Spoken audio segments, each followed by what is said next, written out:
Welcome to Research Business Daily Report, where market researchers come for news, insights, and commentary about the research field, where they collect knowledge and other assorted information that is valuable to them because of its impact on them both inside and outside their current place of work. Today's RBDR is devoted to a free-flowing, no-holds-barred truth-telling about current market research processes and skills. It comes from a 30-year market research industry player, Kevin Gray, whose marketing science and analytics company got my attention a few weeks ago.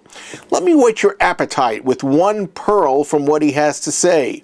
Most market research veterans he's in touch with feel research skill levels have been declining. RBDR is sponsored today and this week by RFL Communications' new service called RFL Client Consulting. It's an up-close and personal capability based on our dealings with market research clients for over 23 years. And we think we can help these research and insights departments because we've been dealing with them, all shapes and sizes, across all sorts of business categories for over 2 decades.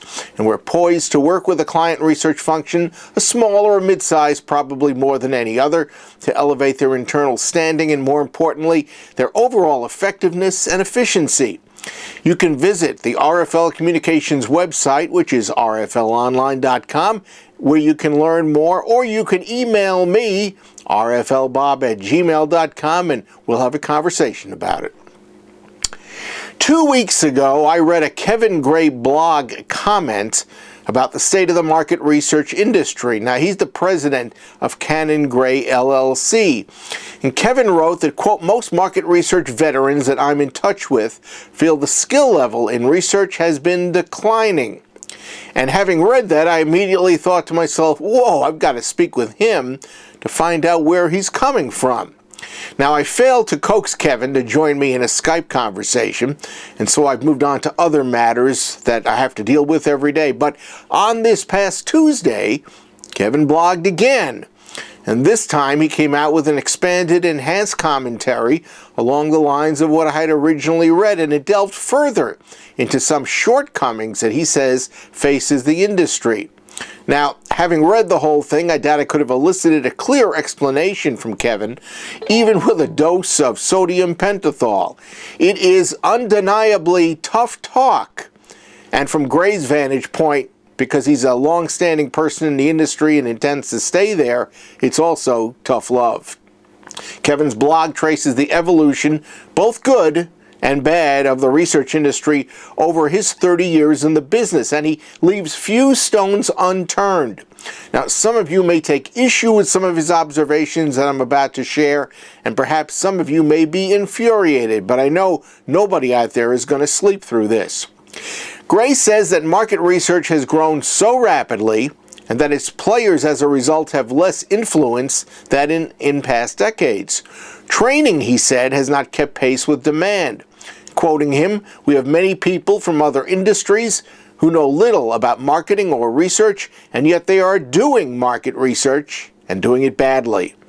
Now, Gray is enthusiastic about researchers' unimaginable advantages and advances from technology, yet improvements, he says, in computer science, data collection, and qualitative options may have actually created as many or more problems than solutions for individuals who are opting to enter these fields.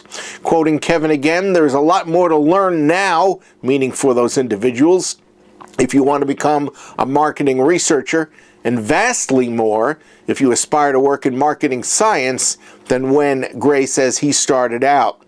His bottom line when it comes to becoming a competent research professional and executive, Gray says we can do more, but we have to learn more to be able to do that.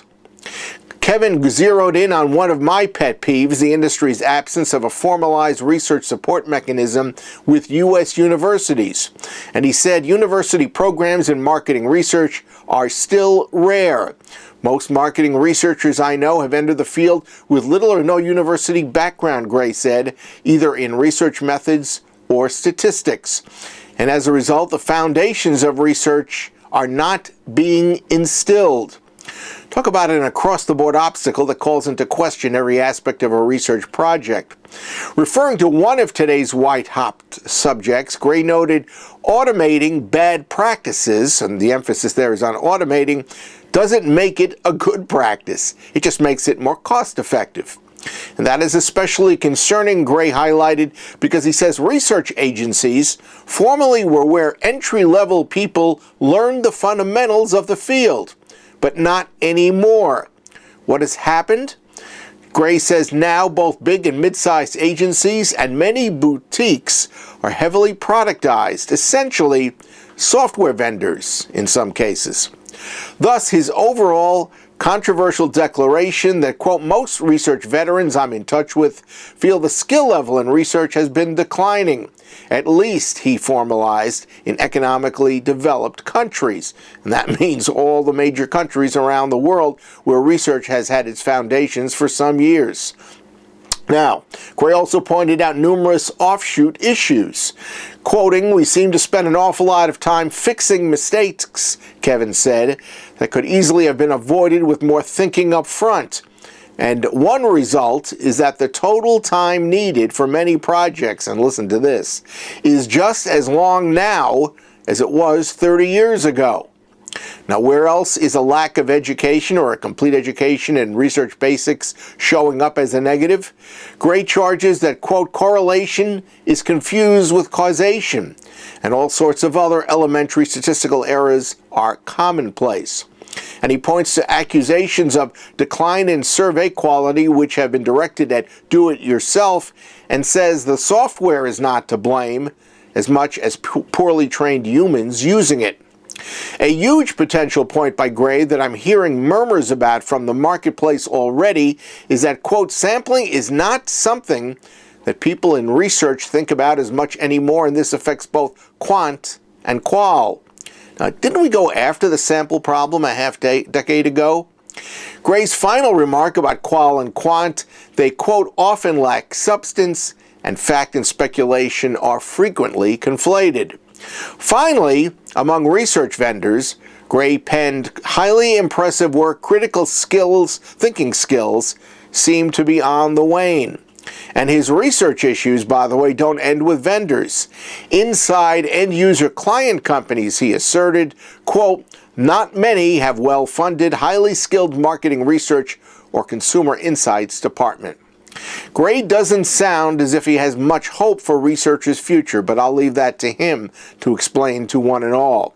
But he did write, looking at the present and ahead, marketing researchers' loss of customized research skills will transform those in our industry as little more than salespeople moving product, and both our industry and clients will suffer as a result of that. As I said, this is a lot of tough talk and tough love. And what are we going to do about it? Well, let's see how the industry reacts. That's your Research Business Daily Report. We hope you have a great research day and the rest of this research week goes well for you. Please enjoy the upcoming weekend, and we will see you on Monday, where, by the way, I will be in New York at the ARF Annual Conference and then the Quirks Research Conference. Until then, take care.